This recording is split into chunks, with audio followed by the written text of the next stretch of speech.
पूर्ण परमात्मा पाप कर्म दंड को भी काट सकता है।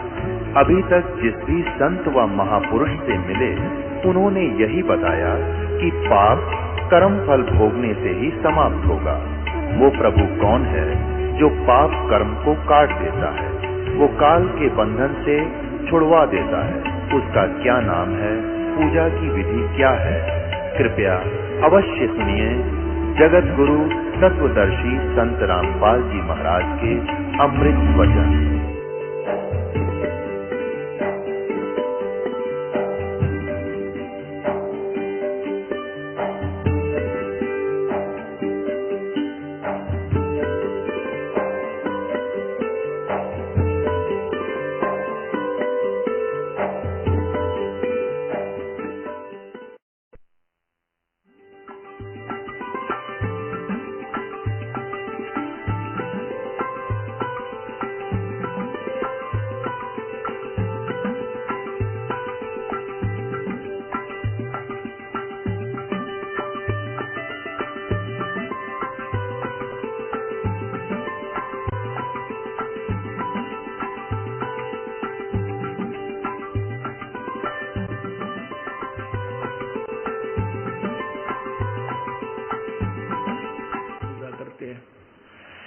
फिर परमेश्वर ने उस बालक को बहुत सा ज्ञान कराया, रुचि से सुना। फिर कहने लगे, बाबा आपका कहाँ वो लोक जो ब्रह्मा विष्णु महेश से भी ऊपर है, वहां भी कोई और भगवान रहता है? परमात्मा बोले, चल बेटा तुझे वो लोक दिखाता हूं। क्योंकि परमेश्वर ने अपने गवाचार करने थे इस बिचली पीढ़ी का पेटावरण के लिए, विश्वास दृढ़ करने के लिए कि आने वाले समय में कोई डगमग ना रह जाए और मेरे ये गवाह अपना एफिडेविट लिखकर चले जाएंगे। वही किया। अब गरीबदास जी को परमात्मा ने प्रथम मंत्र दिया और कहा, बेटा आ मेरे साथ। इतना कहते ही वो बैठे थे ऐसे जैसे सुखासन पर बैठ जाते हैं, आलती पालती मार कर आम दिन बैठ जाता, जैसे आप जी विराजमान है। वो शरीर तो न्यू का न्यू रह गया, आत्मा निकाल ली। आत्मा ऊपर जा रही, क्योंकि आत्मा के ऊपर एक और शरीर होता, सूक्ष्म शरीर। ये तो कवर है ऊपर का। ये समझो कि जैसे सर्प निकल जाता है कैंचुली त्याग के, या तो कैंचुली हमारे ऊपर। तो ऊपर जाकर परमात्मा ने गरीबदास साहब जी को सब ब्रह्मांड दिखाए, ब्रह्मा विष्णु महेश के लोक दिखाए, और जहां जहां भी प्रभु गए सबने नतमस्तक होकर उनके चरण लिए। धर्मराज के लोक में गए परमात्मा, धर्मराज ने भी खड़ा होकर के परमात्मा का सत्कार किया कबीर साहब का। और गरीबदास जी देख रहे हैं, भाई बाबा जी के तो कमाल का है, ये तो कति इसके सारे ही इसके आगे नतमस्तक हैं, ये तो बहुत कसूता है। तो फिर ऊपर ब्रह्मांडों को पार करके काल दिखाया कि देख ये बैठा वो काल, ये 1 लाख प्राणी नित खाता है। और ये भोली आत्मा समझ रही है हम बहुत अच्छे लोक में रह रहे हैं। ये काल ने अपने आहार के लिए, देख गरीबदास बेटा ये सामने तपस्या 1 लाख प्राणी देख वो भूख तड़फ रहे हैं, यहाँ आ रहे हैं, पटकते जा रहे हैं और तड़फ रहे हैं। और अपने तीनों पुत्रों रजगुण ब्रह्मा सतगुण विष्णु तमगुण शिव जी के द्वारा इसने अपनी खेती फसल ये मनुष्य तैयार करवा रखे। और इसलिए उसके बाद वो काल दिखाया, क्योंकि काल जो ज्योति निरंजन है ये जो 11वें द्वार पर जहां से परब्रह्म के लोक में प्रवेश करते हैं वहां ये खुद बैठा रहता है। तो जब परमात्मा वहां गए और कहा, गरीबदास जी से कहा, बेटा अब मैं अपना सतनाम सुमन करूंगा, सारनाम, और देखना ये इसका मत झुक जाएगा मस्तक। वो तो लीला थी, हमें बताना चाहते थे। तो जो ही परमात्मा निकट गए और काल का सिर ऐसे हो गया, उसके सिर पे पैर रखा, क्या बेटा मेरे साथ। और उस 11वें द्वार को पार करके फिर 12वें द्वार में सतलोक में परब्रह्म के लोकों को पार करते हुए पहुंच गए। अब नीचे से जो प्रभु परमेश्वर कबीर जी यानी परम अक्षर ब्रह्म गए थे, वो एक जिंदा बाबा जी की वेशभूषा में थे। और जो परमात्मा का सतलोक में वास्तविक शरीर है, वो उसकी एक बहुत बड़े गुम्बद में बहुत बड़े स्तूप में बहुत बड़ा सफेद गुम्बद है, उसके बीच में सिंहासन लगा है, प्रभु का तख्त है यानी सिंहासन।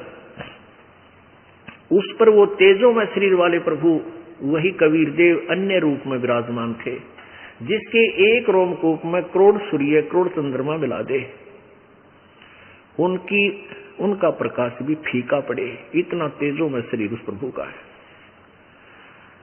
अब नीचे से जो एक साधु रूप में गए थे प्रभु कबीर जी, अपने ही दूसरे स्वरूप जो तख्त पर सिंहासन में विराजमान थे उस पर चौवर करने लगे। अब गरीबदास जी ने सोचा कि भाई भगवान तो ये है जो तख्त पर बैठा, कितना सुंदर शरीर, कितना वाहिट, कितना प्रकाश। इतना सोच ही रहे थे कि वो जो तख्त पर विराजमान था वो स्वरूप खड़ा हुआ, और जिंदा बाबा जी के रूप में जो पृथ्वी से गया था वो स्वरूप उसी तख्त पर आल ब्रह्मांड के कंट्रोलर के रूप में विराजमान हो गया, और जो तेजों में शरीर वाला प्रभु था वो चौवर करने लगा, यानी जैसे नौकर करता है।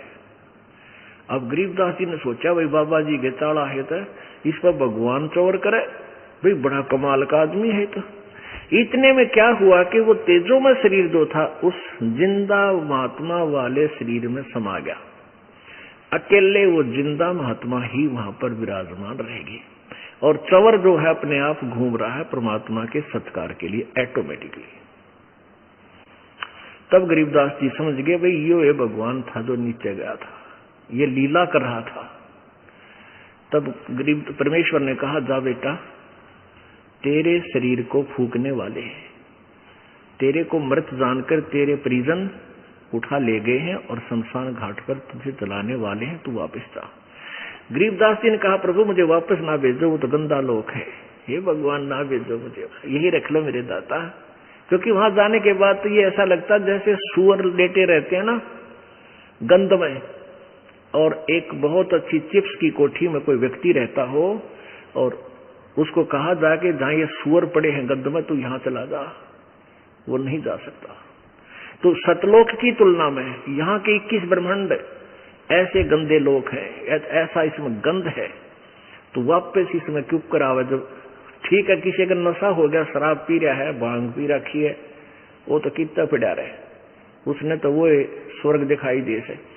अब जिसकी भांग उतर गई, नशा उतर गया, उसको कैसे फिर वो कैसे पड़े उस गंदे लोग स्थान पर नहीं जा सकता, कोई धक्का दे तो नहीं जा सकता। तब परमेश्वर ने कहा बेटा अपना उद्देश्य ये है, सारी समझा दी शॉर्टकट में, कि सब अपनी आत्मा है, काल के जाड़ में फंसी पड़ी है, उनको निकालना है, तू जा वापस, ये मेरा आदेश मान ले, और मैं तेरे साथ रहूंगा, तुझे वापस लेकर आऊंगा, और जा तू मेरी महिमा का गुणगान कर। उधर से क्या हुआ कि जब पाली वो ग्वाले दूर चले गए थे, दूध नहीं पिया था, 1-2 घंटे 3 घंटे के बाद वापस आए। उन्हें देखा रो बाबा जी तो चला गया, और वो लड़का जो लड़की का लड़का, क्योंकि ये भांजे थे वहां के, कि वो छोरी का छोरा यानी लड़की का लड़का कहाँ गया कि वो बैठा वहां। एक भक्त एक से कहा कि जा तू उसको बुला के ला, उसका टाइम हो गया, अपनी गायों को घेरेगा यानी ड्यूटी देगा। उसने आवाज लगाई कि एक गरीबदास नाम था परमेश्वर की प्यारी आत्मा का, लेकिन गांव वाले शॉर्टकट में बोला करें, तो बोले ओ उसका गरीबू नाम दे रख रखा था, वैसे अपना जो एक न्यारा नाम होया करे गांव में, बोले ओ गरीबू खड़ा हो, आजा तेरी ड्यूटी आ गई, गाय घेर। अब वो गरीबदास जी तो जा रहे सतलोक में सैल सपट्टे को, और वहां तो शरीर ही था। आवाज लगाता लगाता वो गवाला वो व्यक्ति पकड़ के बच्चे जैसे शरीर को कहने लगा, वो भगत जी खड़ा हो, तेरी ड्यूटी आ गई। अब उसको ऐसे छेड़ा, वो न्यू का न गिर गया, तो उसमें आत्मा थी नहीं, तो प्राण थे ही नहीं, खत्म हो चुका था। वो तो हक्का बक्का रहेगा। उसने आवाज लगाई कि आ जाओ, लड़का मर गया, लड़का मर गया। वो पाली आ गए, फिर गांव में भागे गए, गांव में जो पता चला, उनके माता पिता को इकलौता पुत्र था, 12 वर्ष में हुआ था, माता पिता भी बेहोश हो गए। पुत्र की, इकलौते पुत्र की मृत्यु सुनकर हाहाकार मच गया। और छोटा सा गांव था, 30-40 घर थे उस समय, और सभी को शिहर उठे और भाग लिए उधर। तो 1.5 किलोमीटर दूरी पर, गांव से 1.5 किलोमीटर की दूरी पर वो पवित्र स्थल है जहां पर परमात्मा आए थे। आज भी वो यादगार उस गांव में बनी हुई है, सड़क के साथ में। ये दास आंखों देख रहा है, क्योंकि हम पहले वहीं छुड़ानी जाते थे, वहां हमारे गुरुदेव जाते थे। हम गरीबदास पंथ से ही अलग हुए हैं। अलग तो गरीबदास पंथ ही समझो, वैसे हम अब कबीर पंथ पहचान गए, कबीर पंथ पर चल पड़े, जो गरीबदास जी ने मार्गदर्शन किया था। और वो गरीबदास छुड़ानी वाले जो हैं, वो उसी काल के जाल में ही कुमार्ग पर जा रहे हैं। तो वहां आज भी वो यादगार विद्यमान है, और गांव का बच्चा बच्चा कहता है कि यहाँ कबीर जी आए थे, क्योंकि गरीबदास जी ने अपनी वाणी में प्रमाण दे रखा है। अलल पंख अनुराग है, सुन मंडल रे छीर, दास गरीब उधारिया मोए सतगुरु मिले कबीर।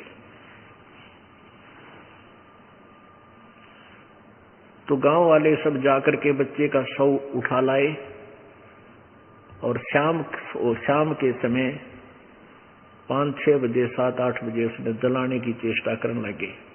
चिता पर रख दिया, अग्नि लगाने की तैयारी। तभी परमात्मा ने वो आत्मा गरीबदास जी वाली, परमेश्वर कबीर जी ने वापस शरीर में प्रवेश कर दी। एकदम वो बंधन टूट गए जो ऊपर बांध रखे थे अस्थि का ऊपर, उस अर्थी के ऊपर, और एकदम बालक खड़ा हुआ। और जो आंखों देखा, जो परमात्मा ने फीड कर दी थी वो वाणी, कबीर साहब, कबीर परमेश्वर जी ने, गरीबदास जी ने वो अमर वाणी बोलनी शुरू कर दी। वो अमर वाणी संग्रह की हुई है, आज ये दास आपको पढ़कर सुनाता है, उसी में से बहुत सी वाणी बार बार सुनाता रहते हैं। तो वो वाणी बोलनी शुरू कर दी, और किसी से बात नहीं करे, उठ पड़ा, बच्चे को ले आए। अब सबको ये हो गया कि लड़का मेंटल हो गया, पागल हो गया, क्योंकि उसने बाबा जी के जादू जंत्र का दूध पी लिया, इसलिए इसके दिमाग में फर्क हो गया। बावड़ा कहने लग गए, पागल, बावड़िया गरीबदास जी को। फिर ये सोचा कि चलो बच्चा जीवित हो गया, माँ बाप इसने बच्चे के देख देख कर इसको अपना जीवन पूरा कर लेंगे, इसी के साथ अपने दिन तोड़ लेंगे, ये सोचकर सब अपना संतुष्ट हो गए। अब वो बोल रहे, वो अमरवाणी जो वेदों से भी पार की है, और वो बोला जब समाज समझे नहीं, वो पागल कहने लग गया उस परम पिता की प्यारी आत्मा को। अब वो बताने की चेष्टा कर रहे हैं कि कबीर परमात्मा है जो बनारस में दानक रूप में आया था, दुल्हा रूप में आया था। इस बात ने जाट समाज का देवी ना माने, है झूठ बोल रही, तो मैं पागल हो गया। दानक ना भगवान बताओ, दुल्हा कवि ने। अब परमेश्वर को पता था कि ये गरीबदास जी द्वारा मैं अपनी महिमा पुनर्लिपिबद्ध करवा दूं, इस बीचली पीढ़ी में यू एफिडेविट काम आओगा। अब क्या हुआ कि ऐसे 3 वर्ष बीत गए। गरीबदास जी मस्ती में ये शब्द बोलते हैं, वाणी बोलते हैं कि वो परमात्मा सतलोक में रहते हैं, वो पूर्ण ब्रह्म है। जाकू कहे कबीर दुल्हा, सब गति अगम, अगम अगाहा, वो जिसको तुम दुल्हा कहते हो वो पूर्ण परमात्मा है। अनंत कोट ब्रह्मंडे का एक रति नहीं भार, सतगुरु पुरुष कबीर हैं ये कुल के सिरजनहार। अनंत कोट ब्रह्मंड का परमात्मा पर कहते हैं एक रति भी भार नहीं है उनको, वो इतने समर्थ, इतने शक्तिशाली है। और सतगुरु पुरुष कबीर है। अब देखो दोनों उपमा दी है गरीबदास साहिब ने। सतगुरु का अर्थ होता है तत्वदर्शी संत, जो यथार्थ ज्ञान प्रदान करे, वो सतगुरु की भूमिका भी उन्होंने की। और पुरुष माने परमात्मा, वो सारे ब्रह्मांडों का संचालक भी कबीर जी ही है। तो इस तरह वो वाणी बोलते रहे। धर्मराय दरबार में देई कबीर तलाक, मेरे भूले चूके हंस को तू पकड़िए मत कजाक। यहाँ के न्यायाधीश के सामने ब्रह्मा विष्णु महेश की भी जो है ना थर थर शरीर कांपता है, देह कांपती है जब उसका संदेश आता है। और वो न्यायाधीश 21 ब्रह्मांड का जो न्यायाधीश सबका अकाउंट रखता है, वो कबीर परमात्मा के सामने हाथ जोड़कर खड़ा हो गया जब गरीबदास जी साथ थे। जैसे बड़ा अधिकारी पुलिस वाला और छोटे अधिकारी दरोगा के ऑफिस में चला जाता है, अचानक उसको पता चल जाता है कि आईजी साहब आए हैं या एसपी आया है, तो खड़ा हो जाता है, सलूट मारता है और वो उसको आदेश देता है, संकेत देता है, डांट मारता है कि तूने ऐसा किया तो तुझे छोड़ूंगा नहीं, तेरा ये कर दूंगा। वो कहता जी सर, जी सर। तो ऐसे कबीर परमात्मा के सामने 21 ब्रह्मांड का न्यायाधीश धर्मराज करबद्ध खड़ा हो जाता है और उसको परमात्मा डांट मारते हैं कि मेरे भूले चूके हंस को तू पकड़िए मत कजाक, ए नालायक, खबरदार दे मेरे कबीर हंस को, जिसने मेरा सही नाम ले रखा उसको तूने पकड़ा, अकाउंट लिया तो मेरे से बुरा नहीं होगा। बोले पुरुष कबीर से धर्मराय कर जोड़, हाथ जोड़कर तुमरे हंस में पकड़ो नहीं मैं 2 ही लाख करोड़। तो जो इस दास के द्वारा दिए हुए नाम का जाप करेगा सच्ची श्रद्धा से, आजीवन नियम पालन करता हुआ, उसका अकाउंट धर्मराज नहीं करेगा और ना ही उसके दूत आपको लेने आएंगे। परमात्मा का जहाज आएगा, आपको प्यार के साथ उसमें बैठा करके सतलोक ले जाया जाएगा। इस तरह की कथा सुनाया करते थे गरीबदास जी, लेकिन कोई नहीं मानता। बालकों में जिक्र करते, बालक अपने घर वालों को बताते, वो कहते हो तो मेंटल है बेटा, उसके पास मत बैठा करो। वो तो कबीर को भगवान बताता है, दानक को, दुल्हे को। एक दिन क्या हुआ कि एक दादू साहेब जी हुए हैं, दादू साहेब जिनको परमात्मा इसी तरह आकर मिले थे जैसे गरीबदास जी को मिले। जब दादू साहेब 7-8 वर्ष के थे, उसमें ऐसे ही परमात्मा एक जिंदा महात्मा के रूप में, बूढ़ा बाबा के रूप में, वृद्ध बाबा के रूप में आकर मिले थे और फिर उनकी आत्मा को भी सतलोक लेकर गए थे। 3 दिन और 3 रात वो अचेत रहे थे, मरे नहीं, श्वास धड़क रही थी लेकिन आत्मा यहां से बाहर थी। और तीसरे दिन वापस जब छोड़ा तो दादू साहेब जी ने भी यही कलम तोड़ वर्णन किया था कबीर परमेश्वर की महिमा का। उन्होंने क्या कहा कि जो जो शरण कबीरी की तिर गए अंत अपारे, दादू गुण के ता कहूं भाई कैतन आवे पार। अब यहां दादू जी का प्रकरण इसलिए आवश्यक हो गया क्योंकि इसके साथ साथ ये लिंक भी जुड़ता है कि परमात्मा किन किन को आकर मिले और कहाँ मिले, उन्होंने क्या क्या प्रमाण दिए। जो जो शरण कबीरी की वो तिरगे अंत अपारे, दादू गुण के ता कहूं भाई कैतन आवे पार। उस परमात्मा की महिमा कितनी की गाऊं, मेरे पर गाई नहीं जाती। जो भी उनकी शरण में है वो सारे पार होंगे, पर विधिवत, नकली संतों के पास नहीं, नकली नामों से नहीं। कबीर करता आप है दूजा ना कोई,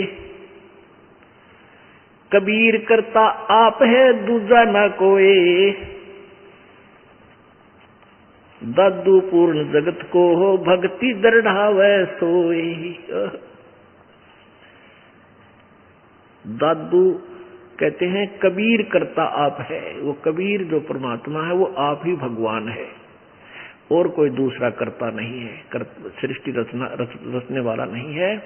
और दादू पूर्ण जगत को भक्ति दृढ़ावे सोए, वो भी सत्य भक्ति भी वही आकर बताता है, पूरे संसार में और किसी के पास ज्ञान नहीं होता। ठेका पूरा होवे जब सब कोई तुझे शरीर, दादू काल चंपे नहीं जपे जो नाम कबीर।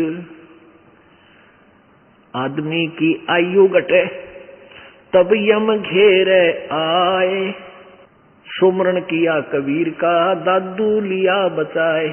कि जब इंसान की आयु कम हो, समाप्त होगी तो काल आ जाएगा। लेकिन हमने तो अपने भगवान का मंत्र ले रखा था, मेरी रक्षा परमेश्वर ने की, मेरे निकट काल के दूत नहीं आए। मेट दिया अपराध सब, यानी अंगहारी पाप नाशक परमेश्वर कबीर जी हैं। मेरे सभी पापों का नाश कर दिया, दादू साहब जी कह रहे हैं। मेट दिया अपराध सब आ मिले छनमाही, दादू संग ले चले कबीर चरण की छाही। सेवक देव निज चरण का दादू अपना जाने, बरंगी सत कबीर ने कर लिया आप समान। दादू अंतर्गत सदा छिन छिन सुमरण ध्यान, वारो नाम कबीर पर पल पल मेरे प्राण। अब सुन सुन साख कबीर की, काल न्यवावे माथ, धन धन तीनों लोक में है दादू जोड़े हाथ। यानी क्या बता रहे हैं कि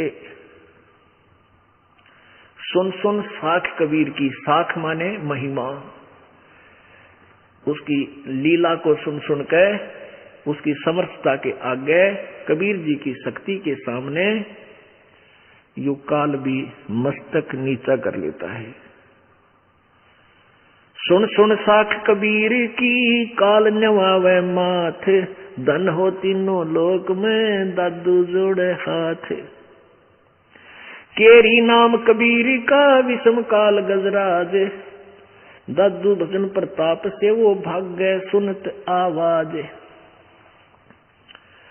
अब कैसी प्यारी तुलना की है दादू साहिब जी ने कि जैसे हाथी जो होता है, हाथी, और हाथियों का राजा गजराज यानी हाथियों में सबसे तगड़ा, उसको तो समझ लो यो काल है 21 ब्रह्मांड में इतनी ताकत वाला।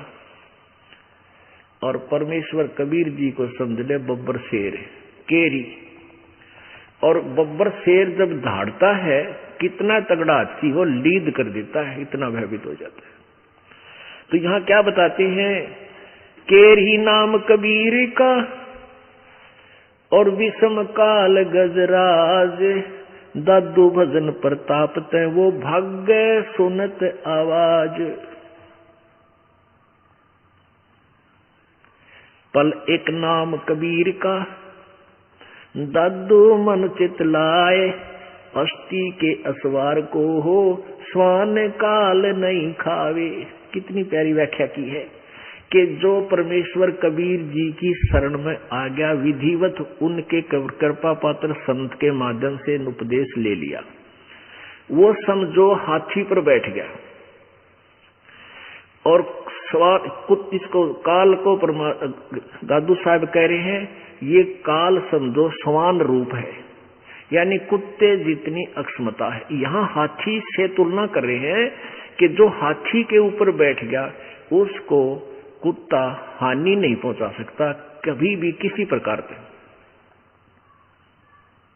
इतना आउट ऑफ रीच हो जाता, उसकी पहुंच से इतने बाहर हो गए आप काल की मर्यादा में रहोगे। मर्यादा का मतलब है हाथी पे बैठे रहना, नीचे मत पड़ना।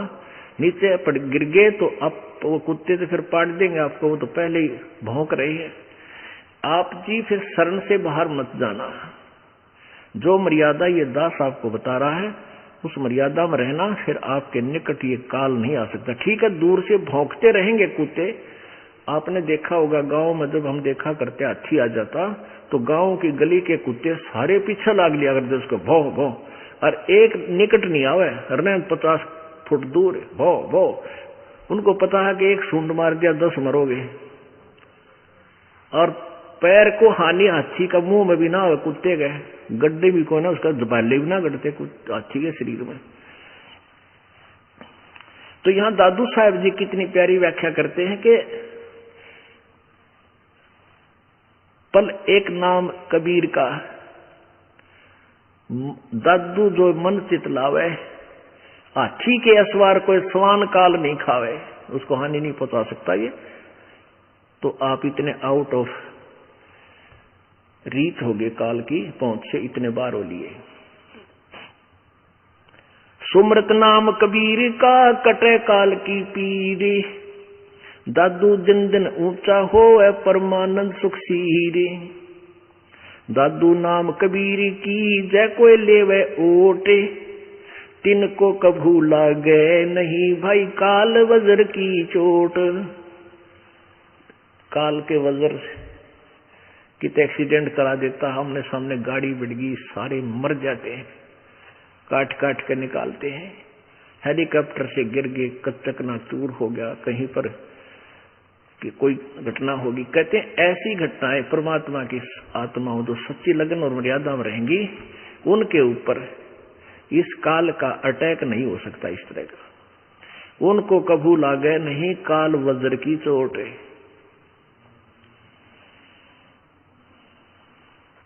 और संत सब कूपे हैं केते धृता नीर, दादू अगम अपारे है वो दरिया सत्य कबीर। कितनी प्यारी व्याख्या की पुण्यात्मा। जैसे हम परमात्मा की परिभाषा में श्री कृष्ण जी को परमात्मा मानते थे, किस आधार पर कि श्री कृष्ण जी ने मोरध्वज राजा का पुत्र ताम्रध्वज को आरे से चिरवा कर, कृष्ण जी ने के विषय हम सुनते थे कि मोरध्वज राजा के पुत्र ताम्रध्वज को आरे से चिरवा कर जो मर गया था, 2 फाड़ हो गए थे और फिर जीवित कर दिया। इससे हम श्री कृष्ण जी को भगवान मानते थे। लेकिन अब परमात्मा के चानने में हमें दिखा, परमेश्वर कबीर जी के ज्ञान में, कि श्री कृष्ण जी अपने सगे भाणजे अभिमन्यु को जीवित नहीं कर सके, जो महाभारत के युद्ध में प्रथम जन ही चक्रव्यूह में मारा गया था। इकलौता पुत्र सुभद्रा का और 500 पांडवों का कुल नाश हुआ था और कोई बालक नहीं था। श्री कृष्ण जी रो रहे थे, सुभद्रा रो रही थी और 500 पांडव हाहाकार मची हुई थी। श्री कृष्ण जी जीवित नहीं कर सके। क्यों नहीं कर सके? क्योंकि उनके श्वास उसके, और उनको क्यों जीवित कर दिया ताम्रध्वज को? उसकी आयु शेष थी, अभिमन्यु का प्रारब्ध इतना ही था, उसको चेंज नहीं कर सकता श्री कृष्ण। केवल कबीर परमेश्वर आयु बढ़ा सकता है, एक्सटेंशन कर सकता है, वो समर्थ पावर है। जैसे शॉर्टकट में आगे बताएंगे पूरा विस्तार इन 5 दिन में। एक कमाल नाम के बालक को मृत हो गया था, उसकी आयु समाप्त हो चुकी थी और परिवार वालों ने उसको जल प्रवाह कर दिया था। कुछ कबीले ऐसे हैं जो ना जमीन में दफनाते, ना सभा करते, अग्नि में जलाते नहीं, वो जल में प्रवाह कर देते हैं। वो जल प्रवाह कर देते हैं, मतलब एक विधिवत अपने तरीके से, परंपरा से, और वो तैरता हुआ चलता है मुर्दे के नीचे। ऐसा कुछ एक फूस का ऐसा बंडल सा बनाकर उसको ऊपर आदर से लटाकर चलते कर देते हैं, उस पर एक ज्योति सी जगा देते हैं। तो वहां वो बहता हुआ जा रहा था, तो कबीर परमेश्वर से कहा शेख तकी। शेख तकी कौन था? सिकंदर लोधी का धार्मिक गुरु था और कबीर जी से ईर्षा करने लगा, क्योंकि सिकंदर लोधी के जलन का रोग किसी से आराम नहीं होता, परमात्मा के आशीर्वाद से वो स्वस्थ हो गया था। इस कारण से सिकंदर लोधी दिल्ली का बादशाह कबीर परमेश्वर का अत्यधिक सत्कार करता था। उधर से वो उसका धार्मिक गुरु ईर्षा करने लगा, किसी प्रकार कबीर जी को नीचा दिखाऊं ताकि ये यहां से भाग जाए।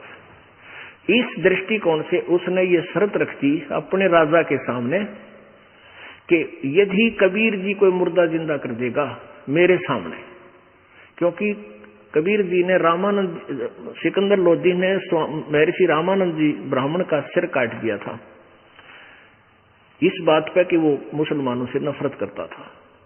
फिर कबीर जी ने उस सिकंदर लोधी के सामने ही वो उसको जीवित कर दिया था, कटे हुए सिर को, एज इट इज, जैसे कृष्ण जी ने ताम्रध्वज को जीवित किया था।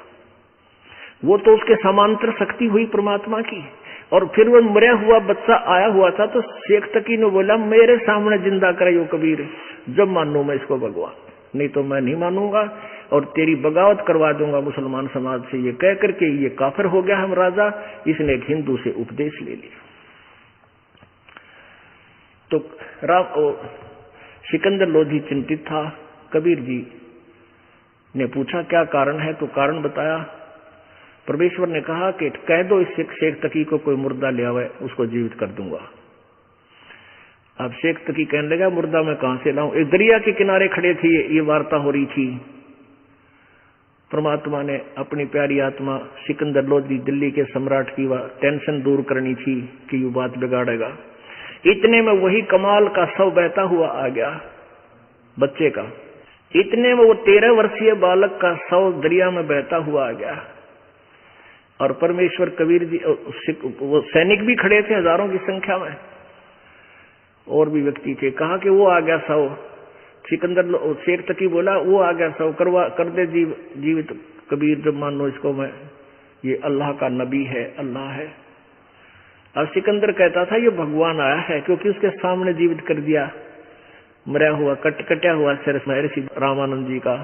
और फिर एक गाय काट दी थी ऐसे ही निकम्या ने, वह भी जीवित कर दी थी परमात्मा ने।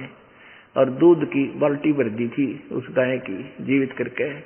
और फिर वो बच्चा आ गया। तब कहने लगा सिकंदर शेख तकी कहने लगा कि इसको जीवित कर दे, मानो तू भगवान है। परमात्मा ने कहा कि पहले तू कर ले, के बाद में नंबर बनावे। तो जंतर मंत्र करता रहा। वो तो चला गया शव कम से कम भी 800,000 गज आगे पहुंच गया दरिया में, जहां वो खड़े थे उससे नीचे पानी की बह करके। तो शेख तकी ने कहा कि ये तो चाहता था मुर्दा निकल जाए किसी तरह, मुझे लगा दिया इसमें है, जब जानो ये भी कर दे। तो परमात्मा ने ऐसे कहा था, ऐसे कर दिया, यानी वो मुर्दा वापस चल पड़ा अपोजिट उस, यानी जिधर से पानी बहकर आ रहा था और बहुत आगे जा चुका था वो शव, परमात्मा के आदेश से वो वापस चल पड़ा। जैसे ये इंजन वाली किश्ती चला कर बैक फ्लो के विरुद्ध अपोजिट, और वहां आकर रुक गया। नीचे लहर पानी की जा रही है और वो शव ऊपर एज इट इज है। तब परमेश्वर ने कहा कि हे जीवात्मा जहां भी है, मेरे हुक्म से, कबीर हुक्म से इसमें प्रवेश करो, बाहर आ जा। इतना ही कहा था मालिक ने। उसी समय वो मुर्दे में ऐसे कंपन हुई, लड़का एकदम खड़ा होकर और बाहर आकर दंडवत प्रणाम किया। बोलो सतगुरुदेव। अब इससे वहां उपस्थित लोगों ने कहा कि कमाल कर दिया कबीर जी, कमाल कर दिया। उस बच्चे का नाम कमाल रख दिया और अपने साथ अपने पुत्र के रूप में परमात्मा ने उसको रख लिया। अब ये दास क्या कहना चाहता था, दादू साहेब की इस वाणी को क्लियर करने के लिए, और संत सब कूप है केते धरिता नीर, दादू अगम अपार है ये दरिया सत्य कबीर। अब जैसे और संतों की, भगवानों की महिमा भी कुछ मिलती जुलती है। जैसे एक तो कुएं में जल है, कूप में, एक कोई झरना बह रहा है, झरीता नीर, वो सीमित होता है, वो सफिशिएंट नहीं होता। एक जैसे छोटा सा तालाब होता है। अब ऐसे समझो कि कुछ तो संत जिनकी तुम महिमा से परिचित हो भगवानों की, उनमें से समझो कुछ तो कूप है, वो भी काम चलाओ जल सहारा दे देते हैं।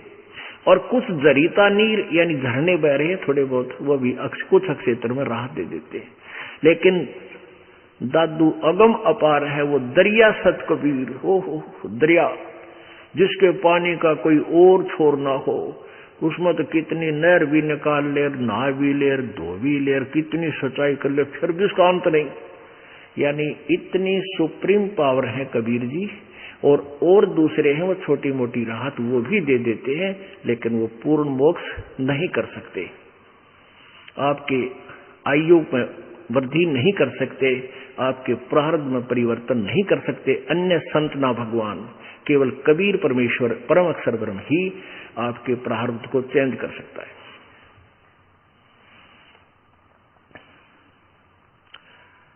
अब पुण्यात्माओं, जब तक हमारे प्रारब्ध में परिवर्तन नहीं होगा तो हम सुखी क्यों कर होंगे। आपके कर्म में, प्रारब्ध में लिखा हुआ है कि आपकी टांग टूटेगी या आपकी मृत्यु होगी, किसी ने लिख रखा है जंत्री। ये जैसे ये पामिस्ट होते हैं, ये बहुत कुछ सच बता सकते हैं, लेकिन ये आपको राहत कुछ नहीं दे सकते।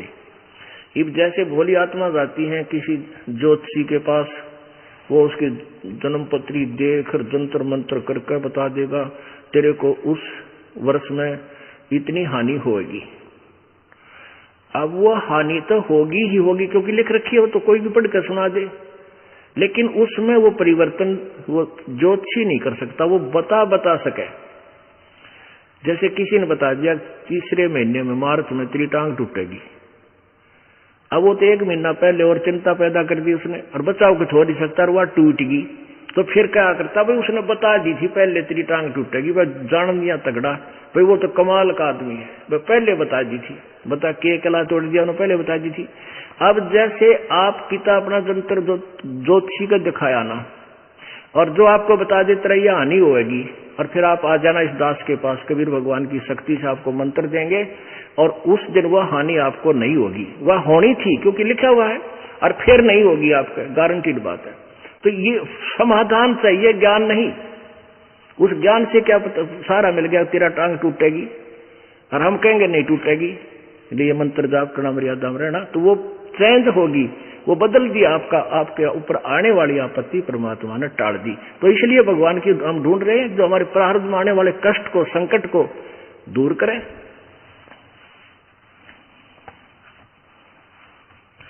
और संत सब कूप हैं केते धरिता नीरे, दादू अगम अपार है ये दरिया सत्य कबीर।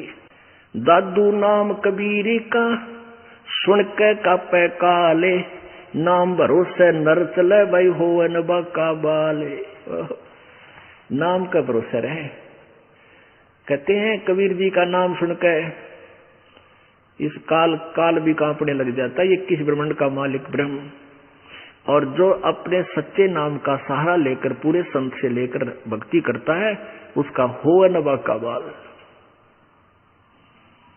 जिन मोह को निज नाम दिया सोए सतगुरु हमारे, दादू दूसरा कोई नहीं वो कबीर सिरजनहार। अब इस दादू पंथ का एक अनुयायी, एक गोपाल दास नाम का एक व्यक्ति गृहस्थी था, वो फिर अपने बाल बच्चों से निमट कर शादी उनके ब्याह करके तो दादू पंथी महात्मा बन गया था वो, यानी सन्यास ले लिया था। लाल कपड़े पहना करता, जैसी वेशभूषा उनकी थी, और साधु की वेशभूषा वो बनाकर घूमता था। एक दिन वो दादू साहिब का अनुयायी, वो गोपाल दास संत छुडानी गांव में आ गया, उसका कोई चेला था, उसके वहां रुक गया। अब उस शिष्य ने कहा, उस व्यक्ति ने जिसके वो गोपाल दास रुका हुआ था, कहा महाराज जी हमारी एक लड़की का लड़का, हमारा एक गांव का बहुत बड़ा चौधरी है, बहुत धनवान व्यक्ति है, और उसका इकलौता, उसका कोई संतान नहीं थी, उसने अपना दामाद रखा हुआ है घर जमाई रूप में, वारिस रूप में, और उस लड़की का एक लड़का हुआ, वो भी मेंटल हो गया। एक बाबा जी ने जंतर मंत्र का दूध पिला दिया उसने। और संतों की विद्या को साधु ही काट सकते हैं, यदि आप कृपा कर दो हमारी लड़की का लड़का स्वस्थ हो जाए, आपका बड़ा एहसान होगा। अब वो दादू पंथी एक आधा कोई झाड़ा जुड़ा ला के भूत बात काट दिया करता, उसने सोची कोई साहेब पाओगा इनके, कहने लगा भाई बुला ले। अब वो व्यक्ति गया, उस शिवलाल नाम था गरीबदास जी के नाना जी का, और कहा कि ऐसे ऐसे एक हमारे यहाँ संत आ रहे हैं, और इस लड़की के लड़के को उसको दिखा देते हैं। वो कहे मैं ठीक कर दूंगा। तो 5-7 भक्त आदमी और वो लड़का गरीबदास जी और उसका नाना जी लेकर आ गए। तो वो जो दादूपंथी संत गोपाल दास था, वो 65 वर्ष की उम्र का, और साहेब गरीबदास जी 13 वर्ष की आयु के बालक। उस बालक से पूछा, उस दादूपंथी संत ने कहा कि बेटा वो कौन था जो तुझे एक जादू जंत्र का दूध पिला गया? अब वो तो परमात्मा की चेतना से, परमात्मा से परिचित होने के बाद उनका अंतःकरण खुल गया था, दिव्य दृष्टि खुली थी, वो जान गए गरीबदास जी की दादूपंथी संत है। तो क्या कहा परमेश्वर की वाणी, जो कबीर परमेश्वर ने उनमें ज्ञान फीड किया था, उसके आधार से क्या बोले? गरीबदास जी ने कहा, हम सुल्तानी नानक तारे दादू को उपदेश दिया, जाति जुलाहा भेद न पाया वो काशी माहे कबीर हुआ। अब जो कारण तरले भाषण का मारी वो दादू जी के जो अनुयायी था उसको बता दिया कि हम सभी यानी मैं गरीबदास और अब्राहिम सुल्तान अधम वो मुसलमान धर्म में उत्पन्न और नानक जी जो सिख धर्म का प्रवर्तक और दादू जी, इन सभी को जिसने पार किया वो जाति जुलाहा भेद नहीं पाया, काशी माहे कबीर हुआ। हम सुल्तानी नानक तारे दादू को उपदेश दिया, जात जुलाहा भेद न पाया वो काशी माहे कबीर हुआ। वो कबीर काशी वाला दोबारा आकर मुझे प्रकट हुआ, सतलोक से चलकर आए। क्योंकि सन 1518 में परमेश्वर मगहर से सहसरी चले गए थे 1518 में, और गरीबदास जी को आकर मिले वो 1727 में, 199 वर्ष बाद, यानी मगहर से सहसरी जाने के सतलोक से वापस 199 वर्ष बाद फिर आए, 200 वर्ष बाद समझ लो। यानी सन 1717 और सन 1518 ये फिर 27 यानी 210 वर्ष 209 वर्ष समझ लो। तो वो परमात्मा फिर आए तो कहते हैं हम सुल्तानी नानक तारे और दादू को उपदेश दिया, नाम जात जुलाहा वो दानक कबीर काशी माए कबीर, जात जुलाहा उसका भेद नहीं पाया, वो काशी माए कबीर वो परमात्मा मिले थे मुझे आके।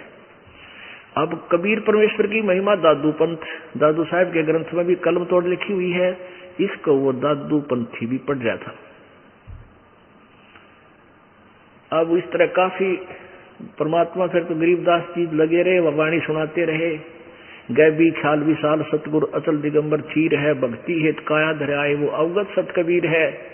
वो सारी कथा सुनाई परमात्मा की महिमा की, जैसे हम ब्रह्म वेदी में सुनते हैं गाते हैं।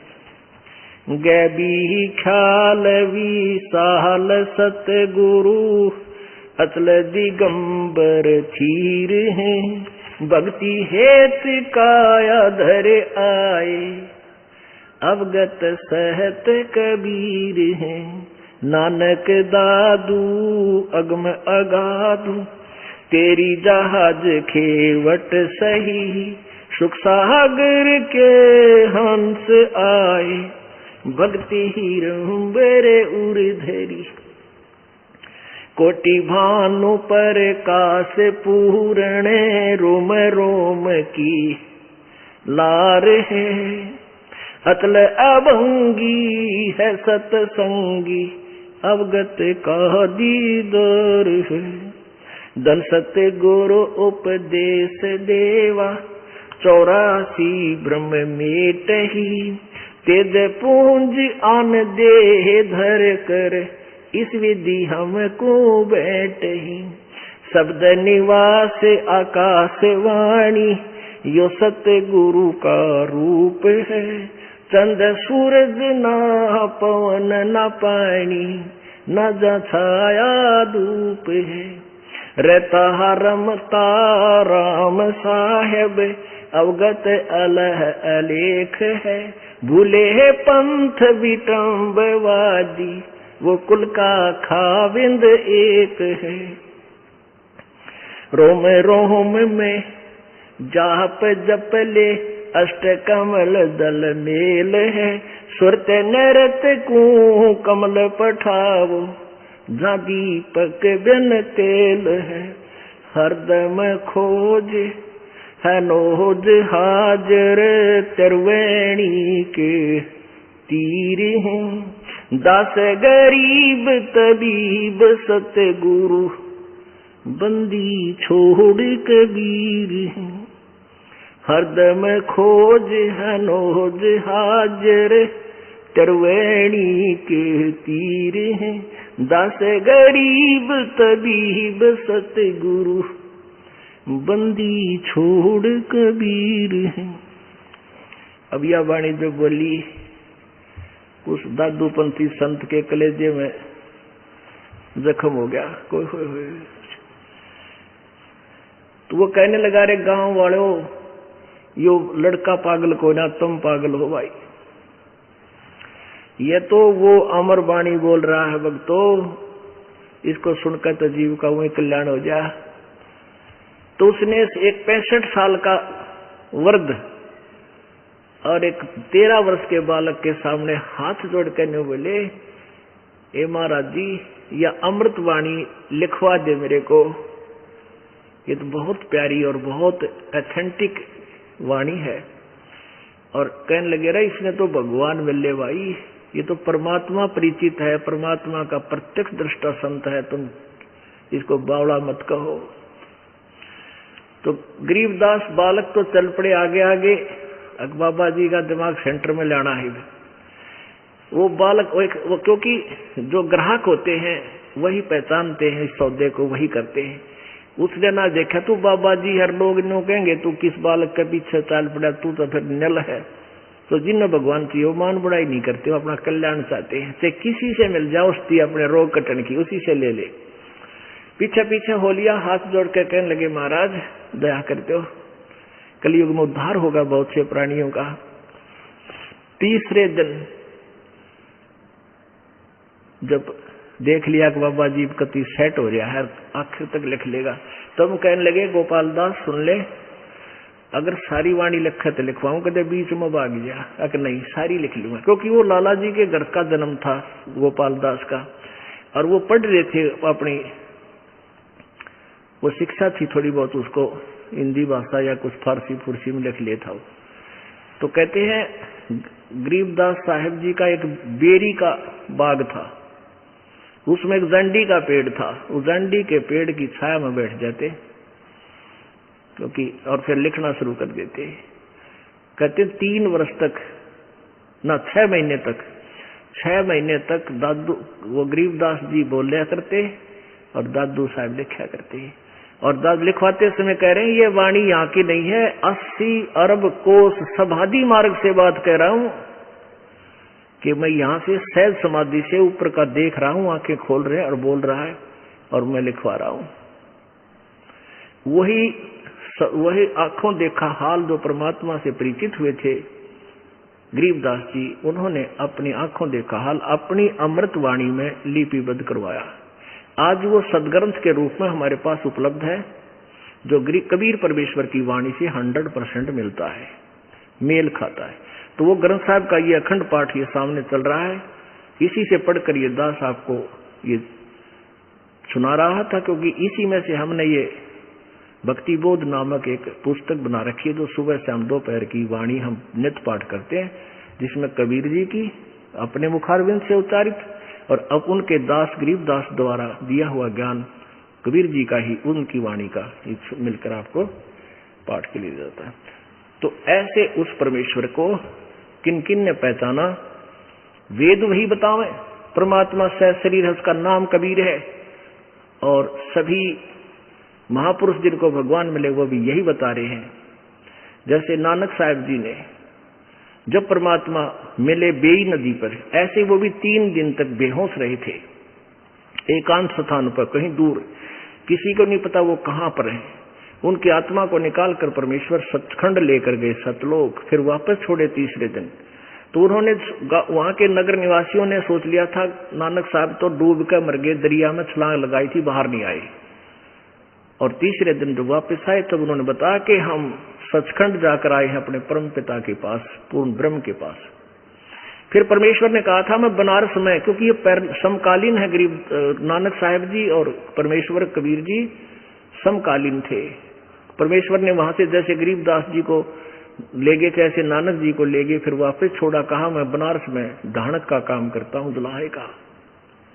वहां आए, जब देखा सामने वही परमात्मा जो सारे ब्रह्मांडों का रचनहार, सतलोक में यही सूरत देखी थी, तो उन्होंने अपनी वाणी में लिखा है, बोला है, एफिडेविट दिया है, और वो गुरु ग्रंथ साहिब के प्रश्न नंबर 24 यानी 24 पर लिपिबद्ध है। फाई सूरत मलुकी वेश ए ठगवाड़ा ठगी, देश खरा सियाणा भोता भारी, धानक रूप रहा करतार। तो यही गरीबदास जी कहते हैं, हम सुल्तानी नानक तारे दादू को उपदेश दिया, जात जुलाहा भेद न पाया वो काशी वाहे कबीर हुआ। बोलो सतगुरुदेव सच साहेब। परम पिता परमात्मा पूर्ण ब्रह्म सारी सृष्टि के रतनहार कुल मालिक कबीर देव, कबीर साहब, अल्लाहू अकबर, अल्लाह कबीर, गॉड कबीर, ये वही परमात्मा है जो बनारस में एक जुलाहे की भूमिका करके अपने तत्व ज्ञान को प्रचार करके सहशरीर आए थे। सहशरीर अपने निज धाम सतलोक को चले गए। उनका कलयुग में समय रहा सन 1398 अर्थात संवत 1455 से सन 1518 अर्थात संवत 1575 तक वो परमात्मा इस धरातल के ऊपर एक मनुष्य जैसी लीला करके एक जनसाधारण जैसा जीवन जी के हमारे लिए एक एग्जाम्पल छोड़कर चले गए। वो परमात्मा प्रत्येक युग में एक ऐसा जीवन जीते हैं, एक ऐसा जीवन व्यतीत करते हैं, एक जनसाधारण मनुष्य जैसा, और जैसे आम व्यक्ति कर्म करते हैं ऐसे ही कर्म करके परमात्मा एक उदाहरण हमारे लिए पेश करते हैं कि बच्चों, परमात्मा पाने के लिए विशेष आडंबर या कठिन साधनाओं की आवश्यकता नहीं है। उसके लिए मानुष जन्म हो, कोई जाति मजहब कहीं भी आपका जन्म किसी भी धर्म में हुआ हो, पूर्ण संत आपको मिल जावे, बुराइयों को त्याग देना और बहुत ही सिंपल वे से साधारण तरीके से अपना जीवन जीना। परमात्मा पाने के लिए जंगल पहाड़ों पर या जंगल में जाना आवश्यक नहीं है। भक्ति करने से बात बनेगी। आप अपना कर्तव्य करते हुए, अपना जो आपका स्वाभाविक कर्म है, इनको करते हुए परमात्मा प्राप्ति कर सकते हो। उसके लिए वे स्वयं ही एग्जाम्पल बनते हैं, उदाहरण बनते हैं। परमेश्वर ये दिखाकर गए थे कि मेरे से निर्धन कोई नहीं हो सकता। एक झोंपड़ी में रहना, माता पिता थे, मोह बोले। परमात्मा के माता पिता नहीं थे, लेकिन नीरू नीमा नामक एक जुलाहे ने, दंपति ने उनको परमात्मा को कमल के फूल से उठाया था और अपने बच्चे की तरह पालन पोषण किया था। वो भी लीला थी परमात्मा की। ना तो जो सबका धारण पोषण करता, उसका पालन पोषण कौन कर सकता है। उन्होंने एक लीला दिखानी थी, अपना जीवन एक मनुष्य की तरह ऐसे ही ये लीला करनी थी। प्रत्येक युग में करते आए हैं। उसमें अपने दो मुंह बोले माता पिता, दो बच्चे थे जो मुर्दे जीवित किए थे। लड़के का नाम कमाल, लड़की का नाम कमाली था। और जैसे एक व्यक्ति अपने परिवार का पोषण करता है अपना कर्तव्य कर्म करके, तो जुलाहे का कर्तव्य कर्म करते हुए परमात्मा ने यह उदाहरण दिया था कि तुम विश्वास रखो मालिक पे, यहाँ घना जोड़ा तोड़ी के चक्कर में मत पड़ो।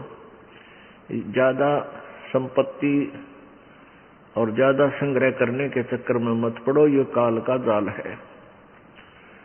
केवल इतना ही करो जितने आपको आवश्यकता है, बाकी समय मालिक के चरणों में ध्यान रखो।